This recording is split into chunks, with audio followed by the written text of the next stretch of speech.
a questa nuova puntata di Agrigentini Bella Gente. Continua il nostro viaggio fra i concittadini che, grazie alle loro capacità, portano alto il nome della nostra città. Quest'oggi faremo una vera e propria full immersion nell'arte attoriale, intesa poi in tutte le sue sfaccettature. Siamo infatti in compagnia dell'istrionico Paolo Macedonio. Benvenuto. Ciao, ciao a tutti. Per rendere ancora più grazioso questa chiacchierata tra compaesani abbiamo scelto una location molto suggestiva, quale l'Hotel Demetra di Agrigento. Allora Paolo, il tuo percorso inizia proprio da Agrigento, no? Tu hai detto spesso che appunto la tua città, i tuoi amici, ma soprattutto la tua famiglia sono stati la prima vera e propria palestra dell'artista Paolo Macedonio. Com'è nata questa tua passione? Raccontaci un po' della tua infanzia.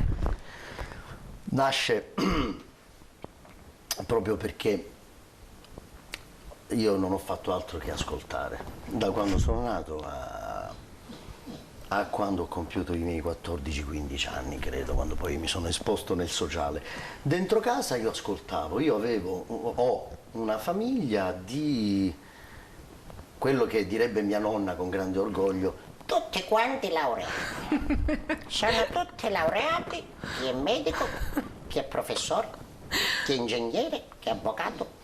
E quindi diciamo che io appartengo ad una famiglia di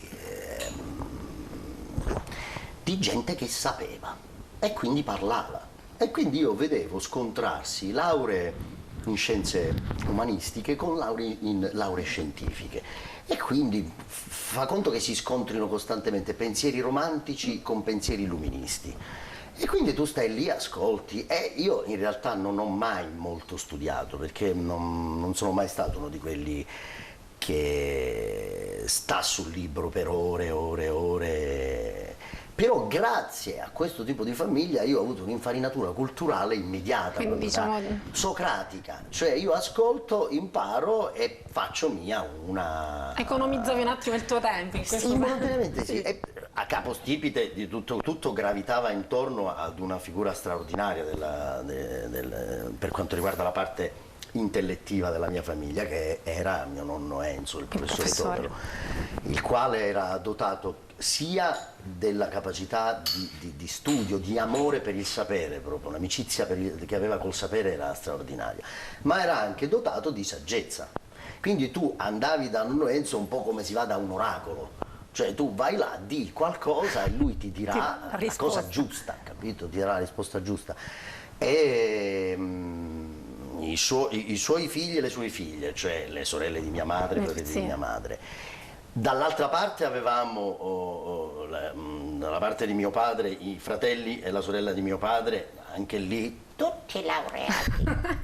Una famiglia di un certo spessore. Lo studio è stato sempre alla base della nostra famiglia. Quindi e la vera cosa bella era che queste personalità erano tutte dotate di senso dell'umorismo.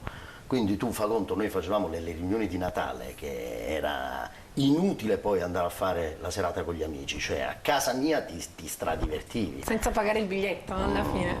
E poi ovviamente ognuno di loro aveva delle caratteristiche, quindi poi a poco io ho cominciato a tirare fuori questa cosa di fare le imitazioni di quello che succedeva in famiglia. E i primi beneficiari sono stati i tuoi amici? E i primi beneficiari, esatto, poi con gli amici è successo proprio il miracolo della vita, perché poi tu vai fuori da casa, esci da casa e hai e scopri il mondo, e il mondo lo scopri dalla prima elementare in poi e dalla piazzetta dove giochi sotto casa.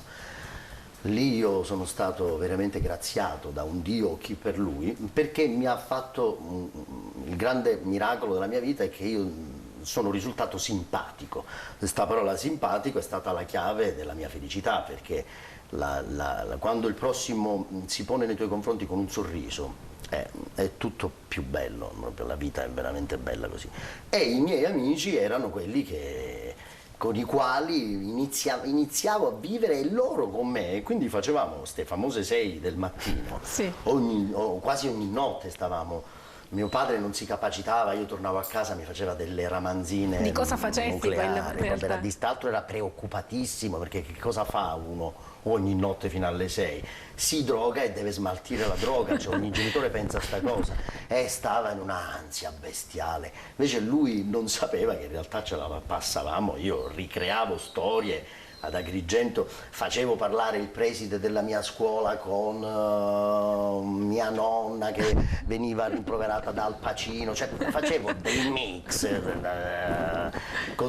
delle cose da morire dalle risate e ridevamo. In realtà io non facevo altro che allenarmi, io inconsapevolmente mi allenavo a quello che poi ora faccio per mestiere. Quindi hai rotto comunque gli schemi della tua famiglia, perché il tuo nome, è inutile negarlo, diciamo è molto famoso qui ad Agrigento grazie a tuo papà che è protagonista della scena agrigentina, però sotto un altro punto di vista. Sì, lui ha avuto sempre la passione per la politica. Per la politica, quindi non sei figlio d'arte sotto questo punto di vista? Nessuno da noi era un attore, neanche un pittore, niente, non c'era la... E quando ti è scattata questa molla? Cioè, tu avevi iniziato l'università perché tua nonna ci teneva a questo punto, eravamo tutti laureati. Chi ci teneva veramente tanto a questa benedetta laurea era mia nonna. Infatti. Mia nonna continua sempre, ha continuato a dirmelo fino alla fine, io mi ricordo che poi ho scelto di fare l'attore, quindi ormai è da 18 anni che faccio questo mestiere, ma qualche anno fa era favolosamente ancora viva e me lo diceva sempre fino all'ultima. Ma comunque la laurea è... quando uno è laureato è un'altra cosa, Paolo. Parlavamo, lei mi sentiva parlare di sto attore americano Al Pacino che mi piaceva tantissimo. Ma tu, quando vedi Al Pacino, chi sto sicuro laureato è Paolo? Quindi la tirava sempre in ballo sta cosa della laurea, quindi io mi sono iscritto all'università come tutti, a Palermo. Che facoltà facevi? Giurisprudenza. Giurisprudenza, solo che tutto ciò che studiavo non mi dava soddisfazione, addirittura ho superato la materia famosa, quella, lo spauracchio, sì, il diritto privato, l'ho superato, ma non ero felice neanche passando il privato. Senza stimoli? Senza stimoli. Successe che una volta è venuto a Palermo Gigi Proietti con lo spettacolo Leggero Leggero, io volevo andare, nessuno mi ha seguito, dei miei amici, andai da solo. Visto questo spettacolo, è finito lo spettacolo e per me è stato commovente. Mi ritrovavo felice di una cosa che per la prima volta guardavo e non avevo nessuna esperienza teatrale. Ti giuro, l'esperienza mia è sempre stata marciapiedi, bar, chioschi, spiagge. Artista di strada. Un artista di strada. Nel vero senso della parola. Un artista di strada. Poi... ma mica io ancora oggi io mica sono sicuro di quello che sto facendo, io ancora non l'ho capito che sto facendo nella mia vita, però vado perché mi piace, mi sento veramente felice quando lo faccio, sto mestiere. Mi piace il doppiaggio, adesso ho iniziato anche a fare il doppiaggio, mi piace tantissimo. Ci tengo molto a restituire la verità di un prodotto in un'altra lingua in italiano, questa è la grande difficoltà del doppiaggio. Caspita. In teatro è la mia culla, proprio in teatro sto benissimo, tutto mi piace proprio fisicamente il teatro. Cioè tu non ti sei risparmiato, dobbiamo dire che fai attore teatrale, di cinema, doppiatore e sei approdato anche alla radio con Rosario Fiorello, quindi il nostro conterraneo. Come è stata questa esperienza? Mi sono riappropriato lì quando allora tu parti da Agrigento e vai a Roma e a Roma inizi a lavorare e ovviamente lì diventa una specie di giungla. Tutti sono, è una gara all'ultimo sangue, quindi non all'ultimo respiro, stai lì, chiunque vuole fare questo mestiere, siamo tantissimi, quindi di umanità ne trovi pochissima. E cominci un po' a inaridirti, cercando qualcosa che non sai bene ancora cos'è. Quando, dopo quegli anni diciamo di formazione teatrale, di approccio vago alla televisione, perché ho fatto il figurante io in una trasmissione televisiva da Michele Guardì, sì, dal nostro regista Michele Guardì, e lì la televisione mi aveva proprio, cioè mi distruggeva, mi schiacciava, perché c'erano dei tempi serratissimi. Quindi ti sentivi costretto? No, più che altro io in realtà non l'ho neanche fatta la televisione perché facevo il figurante, io facevo così, e così basta. Però lì vedevo cosa succedeva, i presentatori, i tempi stretti, il gobbo, la difficoltà, non dire mai qualcosa di sbagliato, qualcosa di offensivo. Poi in Italia abbiamo una cosa che distrugge l'arte, che è questo controllo asfissiante di un perbenismo che non ha mai prodotto nulla, tant'è che abbiamo degli scandali a ogni piè sospinto, quindi alla fine non c'è, cioè alla fine sto perbenismo è una costrizione finta a comportarsi in un modo che fa venire fuori cose morbose, più che se invece fossimo veramente liberali. Quindi stiamo diventando un po' americani da questo punto di vista. Pigottamente, e poi infatti poi come tutte le bolle di energia alla fine sfogano in cose eccessive. Vedi, ti giuro, tutti questi scandali, è inutile che sto qui a dirlo perché le conoscete tutti, ma è perché non è in realtà un popolo libero. I costumi e la società supportati da un'ipocrisia clericale massacrano la felicità. Quindi la televisione non ti è molto congeniale? No, perché ti ripeto, anche le fiction. Sì. Le fiction che dovrebbero essere il film in televisione, purtroppo le fiction ubbidiscono a tutto, ubbidiscono alla politica, alla religione, agli sponsor, e allora tu cosa potrai mai fare cioè se dobbiamo fare un vero dialogo, tu sei mia moglie, io sono tuo marito, un vero dialogo casalingo è fatto di problematiche vere, bisognerebbe tirar fuori. I dialoghisti dovrebbero tirar fuori un vero dialogo tra uomo e donna, un marito e una moglie. E magari qualcuno scrive bene un dialogo e poi ti cominciano a dire no, le parolacce no. E no, questo è un tema pericoloso perché sai, quello non possiamo dirlo. No, quello non è, e alla fine ci sorbiamo un buonismo inutile e poco interessante. E invece alla radio? La radio è stato un decollo di nuovo, perché io diciamo che ho decollato, stavo in rampa di lancio da piccolo con gli amici. Sì. Qui da noi ad Agrigento è stato sempre bellissimo perché facevo senza censura in realtà. Sì, la cosa infatti. bella è che in realtà facevo senza censura, quindi le cose venivano al mercurio, erano belle vive. Quando vai a farle per lavoro ti schiacciano le autorità e quindi viene fuori una battuta che non fa tanto ridere, un'imitazione contenuta, un po' più sintetica, una tematica sì. censurata. Con Rosario Fiorello in radio è rinato questo modo, poi tra l'altro il modo pure di Rosario, che è quello nostro, che la cosa bella di Fiorello è che ha questo modo vero. Lo spettacolo non è che comincia quando si va in onda e finisce quando ci sono i titoli di coda, lo spettacolo è sempre. Noi siciliani siamo abituati da sempre a convivere con la tragedia, sì. Cioè la risata e il dramma, e quindi siamo proprio allenatissimi a parlare di una cosa seria e a trovarci il lato comico, a continuare. Poi tu praticamente parli, poi sei in teatro, poi finisce, ciao, continui, cioè è un continuo. Noi siamo abituati a un continuo melodramma noi. Con Rosario è rinato dentro di me, ho detto cavolo, allora io facevo bene prima, io ora mi sto coercizzando troppo e sta diventando un mestiere finto, allora bisogna ritornare alle origini, a come siamo fatti. Bello, è stato un percorso bellissimo perché io gli dicevo ma si può dire, eravamo in radio, ma non coprivo il microfono, ma si può dire? Vai. Che capito, ritornavi a essere felice. Ti ha riacceso la fiamma dell'arte. Si riaccende, ma infatti lui è se stesso. E in America lo hanno, in un giornale lo hanno chiamato il re della comunicazione, cioè arriva ovunque e a tutti. Perché è vero poi semplicemente alla fine. Perché è se stesso. Sì. La riscoperta di essere se stessi e non crearsi una maschera inutile. Cioè se io vengo qua e faccio ciao Marcella, io penso che ormai No, non funziona. io sono io. con 2000 difetti. Lo vedi cosa sto facendo? Se mia madre mi vedesse, cioè, ho tirato fuori la gomma da masticare, ci è accesa la telecamera e ho detto ho la gomma da masticare in bocca, già Guardini mi rimproverava perché non si masticano gomme davanti alla Certo, per forza. allora, e ce l'ho in mano così, vedi cosa faccio. A volte si può mettere anche in un dente, diciamo queste cose. Voi donne siete più esperte di queste Oggi cose. non ho fatto questo trucchetto. Abbiamo anche il cagnolino di Paolo nel frattempo che gironzola.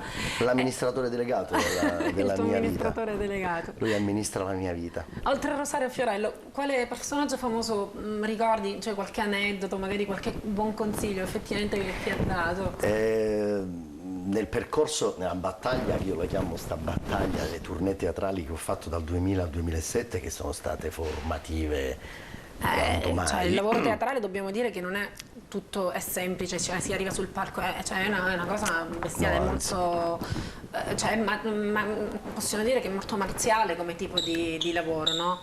Io ho avuto un grande, era come fare una battaglia con un soldato veterano accanto. Io ho avuto un grande mentore in teatro che è Nini Salerno, dei Gatti di Vicolo Miracolo, e lui, io stavo sempre nel copione, quindi entravo, dicevo la mia, tempi e via.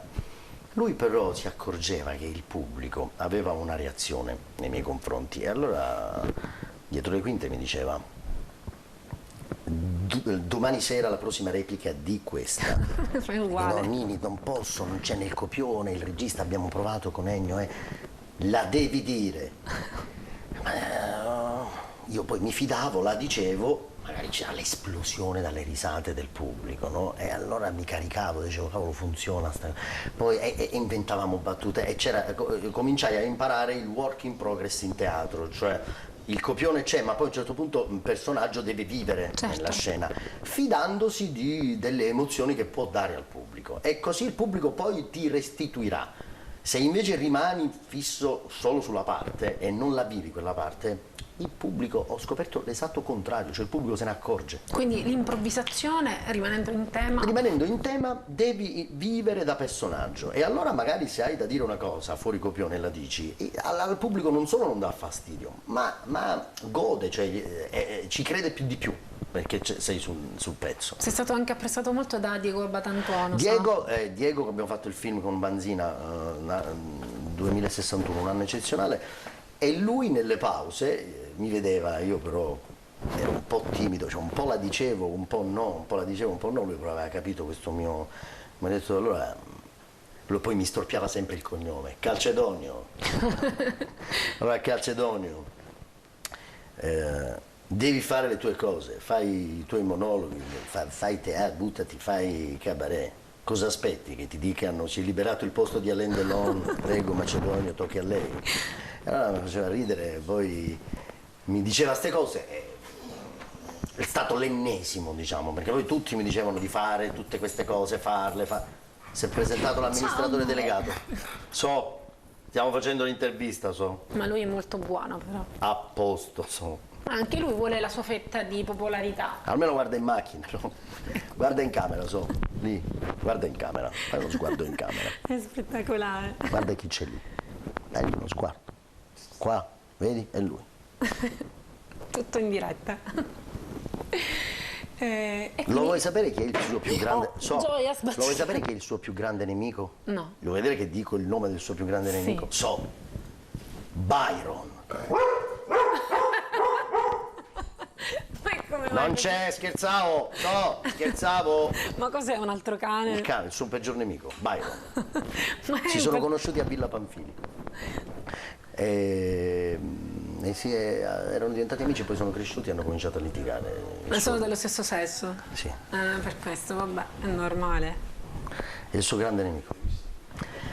Tesoro, e quindi... E quindi alla fine hai ascoltato il consiglio di Sì, poi Abbatantone alla e fine, tu... poi alla fine è stato più forte di me e l'ho fatto So che questo quest'estate ha avuto spettacolo un successo eccezionale al Teatro che Costa dirette Bianca. moltissimo e abbiamo iniziato a farlo. Allora, lo abbiamo fatto qualche anno fa, questo spettacolo, lo abbiamo creato iniziando Tano Aronica, un altro grande amico Agrigentino, anche lui. di grande tra l'altro talento. Tano bravo, una persona coltissima, preparato. Abbiamo fatto tanti spettacoli insieme in teatro e alla fine abbiamo iniziato a fare sto Fulmine a Ciel Sereno, io e lui.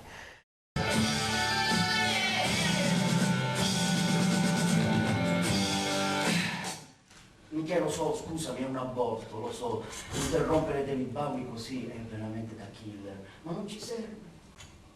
Non è questo che abbiamo bisogno per il nostro concerto, mercoledì siamo a Cani Cattivi. Il pubblico delle cattive è il pubblico d'apparato fine, non puoi prenderli in giro così con un glamour rock, con un bauli. Abbiamo bisogno di qualcosa di più acustico, qualcosa di più unplugged, tipo non so se ti ricordi quando John Lennon e McCartney danno vita a Lady B, no? Che Yoko Ono arriva e dice no, mettiamo gli archi, mettiamo i violini, e poi McCartney comincia a gonfiarsi le palle, facciamo quello e John Lennon va presso a Yoko Ono, alla fine poi McCartney si incazza e dice basta, torniamo all'acustico. Quello. Proviamo, non lo so, non garantisco.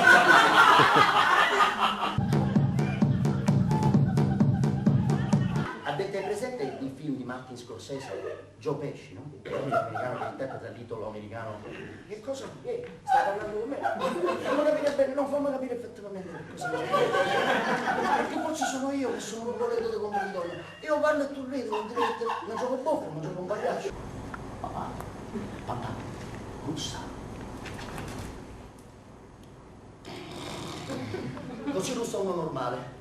Mio padre ansioso medico siciliano incazzatissimo, non stava così. Il ritorno sul cuscino non ce l'aveva, ma cioè rimaneva in sospensione.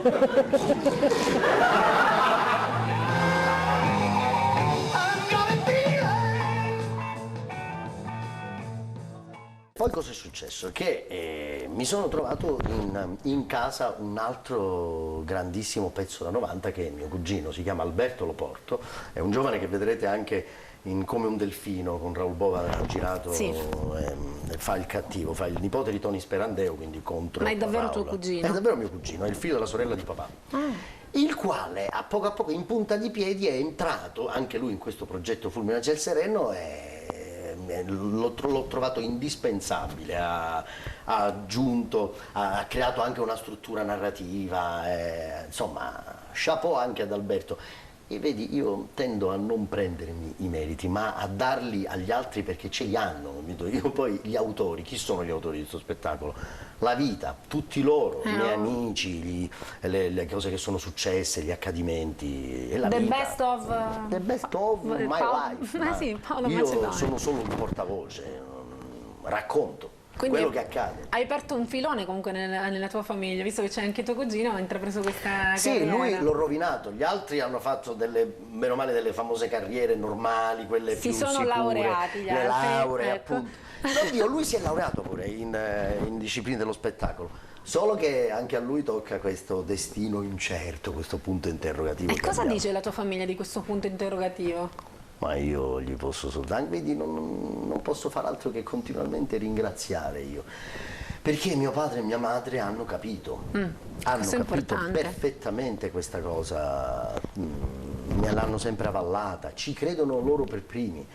E mio padre credo che abbia visto Fulmine a Ciel Sereno, questo spettacolo mio, siccome l'ho fatto a Roma, varie volte l'ho fatto in Toscana, l'ho fatto in giro, e lui regolarmente quando può viene, l'ha visto un sacco di volte, tant'è che mi rimprovera, io siccome faccio anche lui quando mi rimproverava la sera, e lui mi rimprovera del non aver fatto il rimprovero come lo faceva lui giusto, allora mi dice stasera sei stato negligente, mi hai fatto malissimo, volavi, non ti soffermavi, perché io quando mi incazzo sono così e tu invece ti dà altro materiale, si arrabbia se non lo faccio bene, perché lui insomma ognuno vuole la sua fetta di popolarità. Infatti è lo show nello show, esatto. Ma alcuni sì mi hanno detto però a me manco che ci hai messo, Paolo, cioè secondo amici pure, io non ci sono, io non sono stato citato, una ex fidanzata. Stai seduto, se no ti nomino il tuo peggior nemico. No, nel caso poco fa ho sbattuto la capoccia. Al tuo posto, a posto. Sta finendo papà. Giù. Allora, e quindi sì, si lamentano, io però non ci sono. L'altra volta mi ha chiamato un'ex fidanzata dicendomi io però non ci sono, non ho mai messo per niente. Ma uno che fa il doppiatore può fidanzarsi mai con qualcuno con la S moscia, perdonami. Non ci sono, non ho mai messo per niente, è sempre il solito. Quindi insomma, ma il Paolo Macedonio Giurgintano, che rapporto ha ancora oggi con gli agrigentini e con la sua città? Cioè tu vieni spesso qui dove sei? Impeccabile, non è mai cambiato. Non è cambiato. Continuo a stare fino alle 6 nei bar dei miei amici, non mi siedo sui marciapiedi per ore e ore e cazzeggio costantemente, che secondo me è la formula della felicità. E comunque ritrovi sempre qui la tua oasi felice, Io se potessi spostare Roma ad Agrigento avrei fatto la città perfetta. addirittura. E da grande cosa vuole fare Paolo Macedonio e soprattutto dove vuole vivere? Oh. Ma sai che è bella pure la Spagna? Barcellona è bellissima. Io ci andrei a vivere a Barcellona. Sì, la cultura comunque è molto simile alla nostra, diciamo, sono sempre così solari, sorridenti. Sì, in Barcellona si può vivere bene. No, Roma. Roma continua ancora a incantarmi. A esercitare quel Ma che te lo fascino. dico a fare? Mi continua a incantare Agrigento dopo 39 anni, quindi figurati. Regolarmente quando faccio la panoramica continuo ad avere la mia piccola sindromina di Stendhal quando vedo Sì. quei Non li dai per scontati. quei 3 colossi messi lì e io dico ma com'è possibile che uno fa i palazzi in cemento armato, arriva un terremoto e cadono, questi da 3000 anni ci salutano sorridendo senza un centimetro quadro di cemento. Ah, questo eravamo noi. Questo eravamo noi quando eravamo architetti e ingegneri. Chi non faceva nulla e pensava si chiamava Empedocle. Proprio quello proprio più negligente di tutti era Empedocle, che stava seduto e pensava.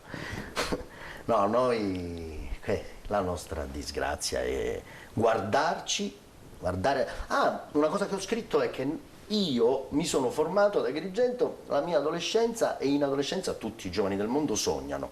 Ma la grande fortuna che abbiamo avuto gli adolescenti agrigentini, è che abbiamo sognato in un territorio che era un sogno. Perché davvero. uno di Busto Arsizio, che ha 15 anni, sogna pure, a tale e quale me, i miei amici Antonio, Rosario, Salli, Roberto, tutti sognano, pure a Busto Arsizio. Ma quando ti affacci alla finestra a Busto Arsizio c'è gli alberi senza foglie, la nebbia per 9 mesi all'anno, i rondò, li chiamano così, sono le rotatorie, e l'altro paesino appresso, e i capannoni industriali. Quando sogna uno da Agrigento, apre la finestra, ci sono templi, sole, mare, temperatura di 30 gradi sempre, gente sempre pronta al sorriso, cioè il popolo meraviglioso, ma noi siamo il popolo delle meraviglie noi. Io continuo a rimanere ancora allibito com'è che non riusciamo ad aggiustare queste 3-4 cose, non ci vuole nulla. Vedi, vengono dall'estero per stare con noi e noi li lasciamo a 40 gradi in via Atenea senza un'indicazione di lì mare, da lì i templi e lassù Duomo. Ma è una specie di calcia al tesoro? Ah, i E li tesori? ho visti sperduti in questi giorni. Sorry, to my parents, A Porta di Ponte vagavano in stato confusionale. E tu come te la cavi con l'inglese? Malissimo. Io pure. Io so dire solo I love you. È quello che serve, diciamo. Quello che serve. What's your name? Jane. Oh, my name is Paolo. Oh, Jane, you are beautiful. Jane, listen to me. Kiss me, Jane. Ecco, a quel punto poi And your life. parla Beautiful. qualcos'altro, insomma. Allora, io ti ho fatto questa domanda, tu l'hai elusa, non so se non te ne sei accorto. Cosa ho uso? Cosa è successo? vuoi fare da grande? Mamma mia. Le persone più interessanti che conoscevo a 20 anni non sapevano cosa fare della propria vita. Le persone più interessanti che conosco a 40 non sanno cosa fare della propria vita. Questo lo diceva nel monologo finale di Big Kahuna Danny DeVito. Che ne so, doppiato egregiamente da Giorgio Lopez, tra l'altro. Non lo so, raga, veramente non so che devo fare nella mia vita. Boh, intanto continuiamo così. Ciò che ci fa paura non è la caduta, ma l'atterraggio. Kassovitz, l'odio. Io ragazzi, se volete continuo a citazioni, perché io una risposta non ve la so dare. Per ora siamo in caduta libera e ce la godiamo, tanto prima o poi si atterra. Si atterra e si atterrerà bene, noi te lo auguriamo con tutto il cuore. Io ti ringrazio veramente anche a nome di tutti i nostri telespettatori di averci raccontato e comunque intrattenuto con il racconto della tua vita e spero veramente ti dia il massimo delle soddisfazioni, davvero. Grazie, speriamo ragazzi, speriamo. Te In lo bocca al auguro. lupo a tutti, e tutti voi in bocca al lupo. In bocca al lupo, Crepi, in bocca al lupo. Byron, E con adesso andiamo a fare una passeggiata, ok? Però devi salutare lì, guarda in macchina se hai coraggio. Ecco, con questo bel primo piano di So, noi vi ringraziamo per l'attenzione e vi rimandiamo alla prossima puntata di Agrigentini, bella gente. Arrivederci alla prossima.